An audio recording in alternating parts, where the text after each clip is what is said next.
Touré, un jeune patriote, très proche collaborateur de Laurent Gbagbo, est en fuite. Il est arrivé au Sénégal il y a de cela 4 jours. Il s'est confié à notre reporter sur la situation qui prévaut dans son pays et qu'il juge très préoccupante sur ce cas. Président du MJG, Mouvement Jeune Gbagbo, l'un des plus grands mouvements de soutien au président Laurent Gbagbo, Moustapha Touré était l'un des proches et fidèles collaborateurs du président contesté et de Charles Blé Goudé, le leader des jeunes patriotes. Il était d'ailleurs désigné comme superviseur des élections au nord de la Côte d'Ivoire pour le candidat Laurent Gbagbo. Sur la régularité ou non des votes dans cette zone, ça est clair. Il n'y a pas eu de fraude. Avant même le deuxième tour, le président Gbagbo a exigé que l'armée se déploie au nord pour superviser, pour surveiller les élections, pour que ça se passe bien. Mais personne n'a contesté. On ne peut pas supprimer les résultats de cette région, cet département. J'étais là quand on était en train de supprimer. Hein. On avait supprimé 4. On a vu qu'Alassane était toujours en tête. On a supprimé 5. Alassane était toujours en tête. 6. Après maintenant, on a mis Boaké dedans. J'ai dit, mais, attends, mais, j'ai dit, mais, on dit, mais ça n'est pas clair. Hein. J'ai dit, hey, c'est un peu malhonnête, quoi.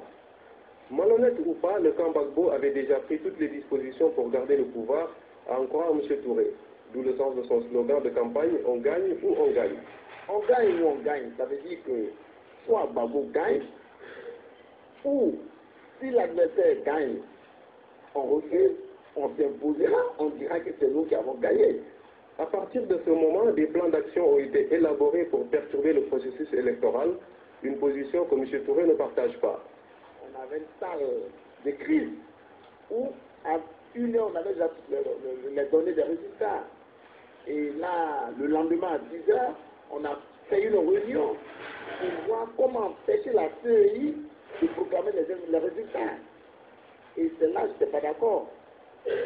On avait décidé, nous, jeunes patriotes, on nous avait donné instruction d'aller attaquer la CEI, de marcher sur la CEI.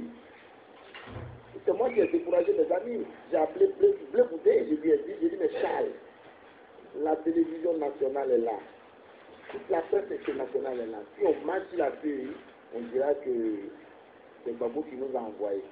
Parlant de négociations, Moustapha Touré se montre très pessimiste.